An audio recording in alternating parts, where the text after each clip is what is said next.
नमस्कार। डॉक्टर वेदवती देवांगन, सहायक प्राध्यापक अर्थशास्त्र, PCS शासकीय स्नातकोत्तर महाविद्यालय धमतरी। आज हम संतुलित क्षेत्रीय विकास पर अध्ययन करेंगे। पहले हमने देखा कि संतुलित क्षेत्रीय विकास क्या है, उसकी आवश्यकता क्यों पड़ती है और इसके सूचक क्या होते हैं, इसके बारे में अध्ययन किया गया है। आज हम इसके संतुलित क्षेत्रीय विकास के अंतर्गत पंचवर्षीय योजनाओं के माध्यम से सरकार के द्वारा किए गए प्रयास एवं सुझाव तथा निष्कर्ष का अध्ययन करेंगे। पंचवर्षीय योजनाओं के माध्यम से क्षेत्रीय आयोजन के अंतर्गत सरकार के द्वारा किए गए प्रयास का हम अध्ययन करेंगे। इसके अंतर्गत पहला देखते हैं हम प्रथम पंचवर्षीय योजना में। पंचवर्षीय योजना से पहले भारत में संतुलित प्रादेशिक विकास पर कोई विशेष महत्व नहीं दिया गया था। प्रथम पंचवर्षीय योजना में कहा गया था कि विकास की दर एक स्वरूप में प्रादेशिक संतुलन तथा सतत समृद्धि पर उचित ध्यान दिया जाएगा, परंतु साधनों की कमी के कारण कोई योजना आरंभ नहीं हो सका और क्षेत्रीय असंतुलन को दूर करने में असमर्थ रहे। दूसरी योजना में कहा गया कि विभिन्न प्रदेशों के बीच विकास के स्तरों में विद्यमान असमानताओं को क्रमिक रूप से दूर करने का प्रयास किया गया। निवेश का ऐसा स्तर बनाया जाए कि जिससे संतुलित प्रादेशिक विकास हो सके। दूसरी पंचवर्षीय योजना निम्न कार्यक्रम की शुरुआत किए गए।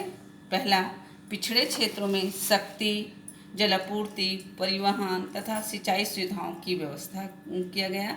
दूसरा, लघु एवं ग्राम उद्योगों का विकास करना। तीसरा, नए उद्योगों का विकास पर बल दिया गया। और चौथा, कृषि, सामुदायिक विकास, सिंचाई आदि स्थानीय विकास प्रोग्रामों की प्राथमिकता दी गई। तृतीय पंचवर्षीय योजना में संतुलित क्षेत्रीय विकास को अलग से अध्ययन किया गया। प्रादेशिक असमानताओं को दूर करने के लिए योजना का लक्ष्य था कि शक्ति, परिवहन, सिंचाई, शिक्षण, प्रशिक्षण सुविधाओं का प्रसार किया जाए तथा कुटीर एवं लघु उद्योगों का विकास हो। चतुर्थ योजना में प्रादेशिक असंतुलन को दूर करने के लिए जो विविध कार्यक्रम बनाए गए, जिसको हम त्रिविध फार्मूला के नाम से जानते हैं। पहला, केंद्रीय सहायता के बंटवारे पर अति प्रतिनिधित्व का निर्माण करना। दूसरा, केंद्रीय परियोजनाओं को पिछड़े क्षेत्रों में स्थापित करना। तीसरा, वित्तीय संस्थाओं की विधियों तथा नीतियों का उद्योगों की रियायती वित्त प्रदान करना। पांचवी पंचवर्षीय योजना में चतुर्थ पंचवर्षीय योजनाओं को अपनाई गई नीतियों को ही आगे बढ़ाया गया। सिवाय ये कहा गया कि आदिवासी उप योजनाओं में केंद्रीय सहायता का अनुपात लगभग 25% रखा जाना चाहिए, जबकि सूखा प्रभावित क्षेत्र के अंतर्गत कार्यक्रम और पहाड़ी क्षेत्र की योजनाओं में इसका अंश लगभग 50% होना चाहिए। छठी योजना में चालू योजनाओं को जारी करने की आवश्यकता पर बल दिया गया तथा निम्न सुझाव दिए गए। उत्पादकता बढ़ाने के लिए पिछड़े क्षेत्रों में दक्षताओं के बीच तकनीकी विकास करना। दूसरा, ऐसे क्षेत्रों के निर्बल साधन आधार को दूर करने के लिए उनके विकास के लिए विशिष्ट कार्यक्रम बनाना, ताकि विकास योजना से संबंध बनाया जा सके, ताकि उन्हें प्रभावी बनाए सके। तीसरा, क्षेत्रीय ऐसे क्षेत्र का विकास विशिष्ट कार्यक्रम राज्य के विकास योजना के संबंध करता है, ताकि उन्हें लागत प्रभावी बनाया जा सके। चौथा, निजी उद्यमों से संबंधित केंद्रीय राज्यों की निवेश तथा प्रोत्साहन स्कीम जैसे रियायती वित्त, प्रारंभिक मुद्रा पर कर राहत, निवेश तथा ब्याज की सहायकी आदि की मूल्यांकन एवं रूपांतरण करना। पांचवा, क्षेत्रीय आयोजन प्रबंधों को सरल बनाना, ताकि वित्तीय संस्थाएं, वाणिज्य बैंक तथा सहकारिताएं पिछड़े प्रदेशों में कृषि तथा संबंध क्रियाओं तथा ग्रामीण एवं छोटे उद्योगों में उधार देने के कार्य को पर्याप्त बढ़ाया जा सके। NCBDA national committee on development of backward area के सुझावों पर विचार एवं संशोधन करके उन्हें छठवीं योजना में लागू करना। सातवीं योजना में छठी योजना के कार्यक्रम को चालू रखते हुए प्रादेशिक असमानताओं को कम करने के लिए कृषि उत्पादकता और मानव संसाधन संभाव्यता में वृद्धि करने पर बल दिया गया। आठवीं योजना में सरकार के द्वारा प्रादेशिक असमानताओं की समस्याओं को प्रभावी ढंग से सुलझाने के लिए देश के पिछड़े क्षेत्रों में विकास संस्थाओं और संगठनात्मक क्षमताओं का विकास कार्यक्रम के कार्यान्वयन के ढंग को सुदृढ़ करने पर जोर दिया गया।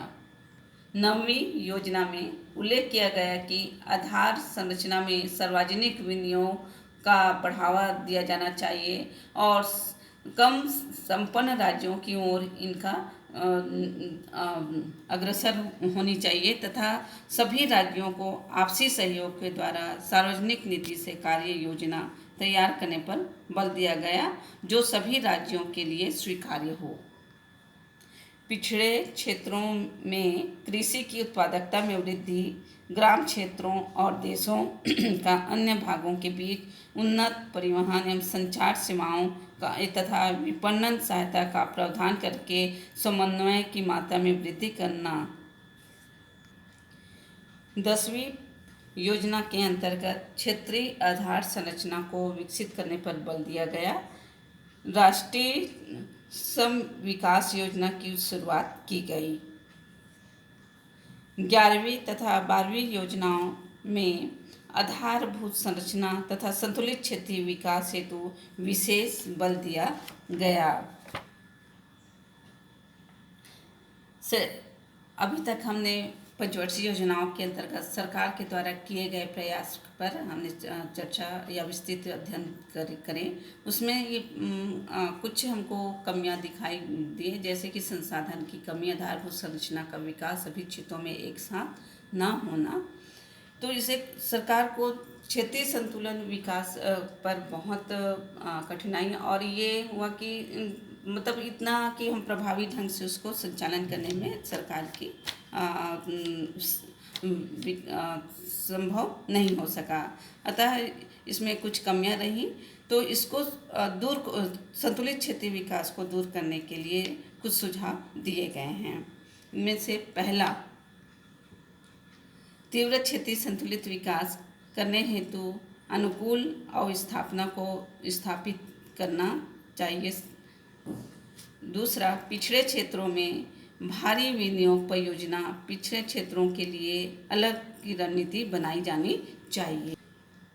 विशेष समस्याग्रस्त पहाड़ी क्षेत्र जैसे सूखाग्रस्त क्षेत्र, रेगिस्तानी आदि के लिए विशिष्ट विकास कार्यक्रम तथा वृद्धि एवं विकास पर कृषि आधारित उद्योगों की स्थापना की जानी चाहिए। चौथा, स्थानीय आधारभूत उपाय योजना अपनानी जानी चाहिए। पांचवा, रोजगार वृद्धि एवं पारंपरिक उद्योग से संबंधित कार्यक्रमों को बढ़ावा देना चाहिए। अतः हम निष्कर्ष के रूप में कह सकते हैं कि पिछड़े क्षेत्र राष्ट्रीय विकास की मुख्य धारा में अपना योगदान देखने के लिए इसके लिए क्षेत्रीय विकास की बाधाओं और समस्याओं की प्रवृत्ति का अध्ययन कर उपयुक्त व्यय उपचार अपनाने की जरूरत है।